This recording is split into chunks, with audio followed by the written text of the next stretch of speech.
there. Mark's concern is also our concern. The gospel of Jesus Christ, the Son of God. I was grateful for all those who went out on Ash Wednesday to impose ashes for ashes to go. This diocese is now blessed to have the Reverend Emily Malott, who just spoke to you, who's been leading us in these talks, rector of Trinity Church, Moorestown, as one of its clergy leaders. Emily was a pioneer in starting Ashes to Go in the Episcopal Church when she served in the Diocese of Chicago. It was a creative, out-of-the-box initiative that has been, I feel sure, a great gift to the church. I know it has been a great gift to me. This past Ash Wednesday, for the 5th year, I went to the Trenton Transit Station to greet and pray with the morning commuters and to impose ashes on those who wished. A few quick vignettes. I drove to the station and parked my car in the nearby parking lot across from the station. I was vested in my cassock, as I am now, and walked across the street to enter the station. Yes, I know some of you are envious that I get to be indoors. We found out that if we get a permit, we can do that. As I was walking toward the station, a man sitting on a stone wall that leads up to the Trenton Transit Station called out as I went by, "Good morning, Father." "Good morning," I said, continuing to walk toward the station. "Hey, Father, do you know it's Ash Wednesday?" I turned around and smiled and said, "Yes, I do. That's why I'm here." I walked back to him and stuck out my hand. "I'm Bishop Chip Stokes. How are you?" "Hi, I'm Steve." "A bishop? My cousin's a bishop. I'm Catholic." I said, "Steve, I'm going inside to offer prayers and ashes. Come on in if you'd like."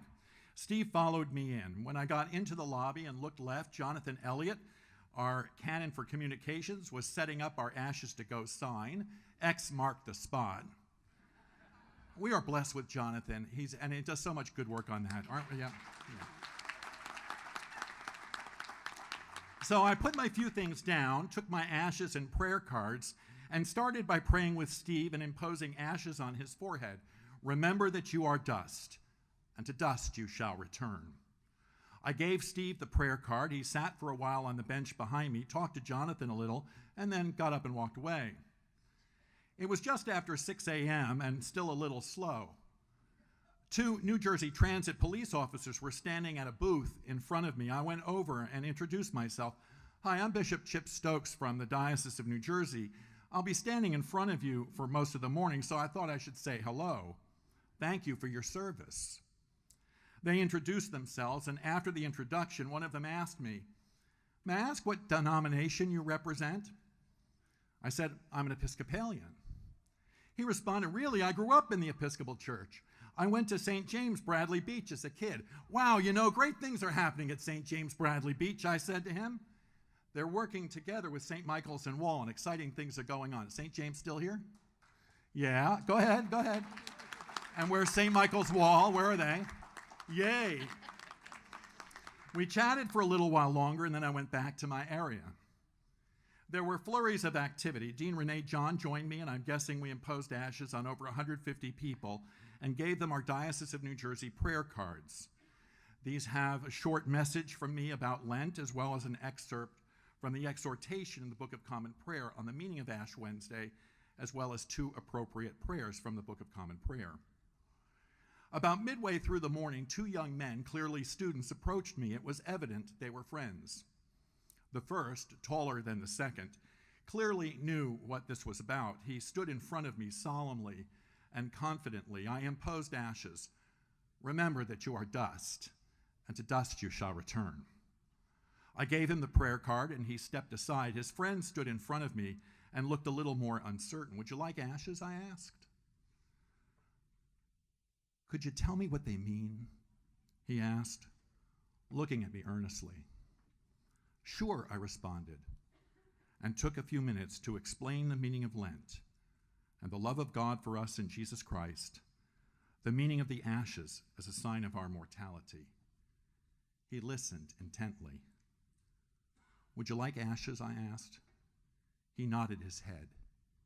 "Yes, please."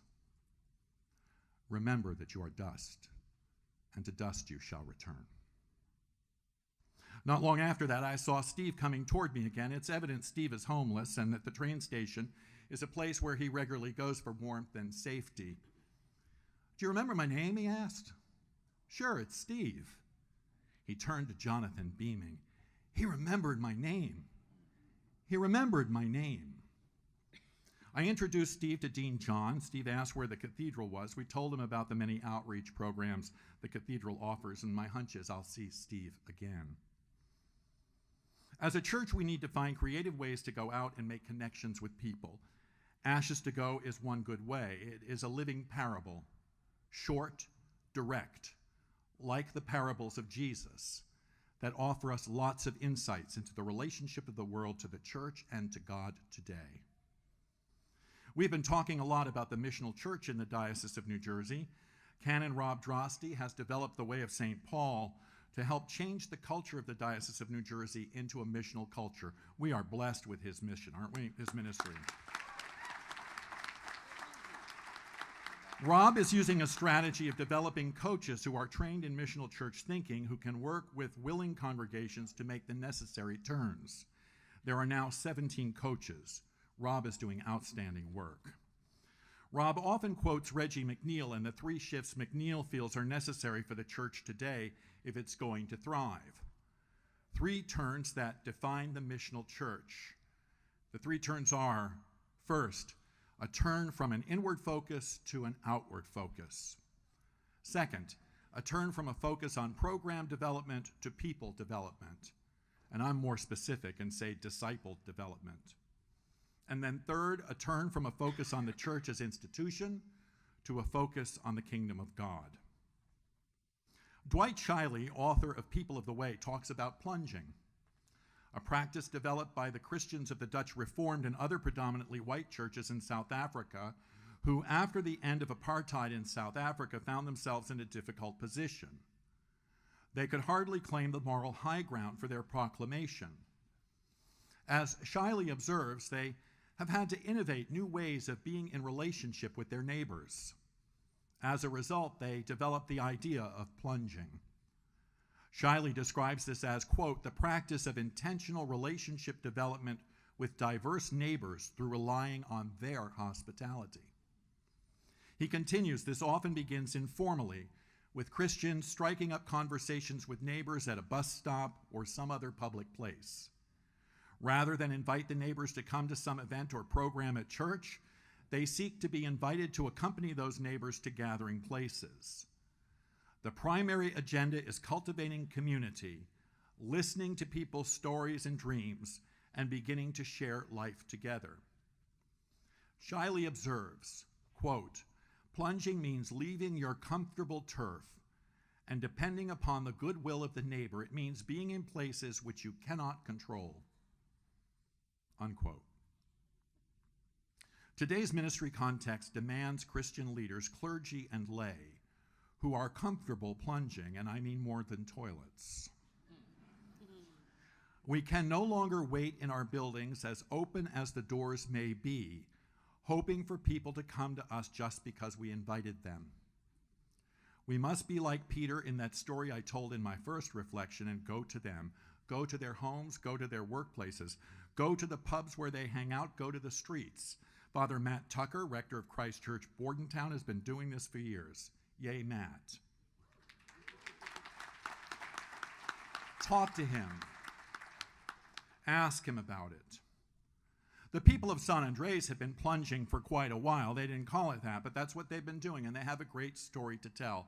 Please welcome Leila Mello, who will share with you what God has been up to at San Andres.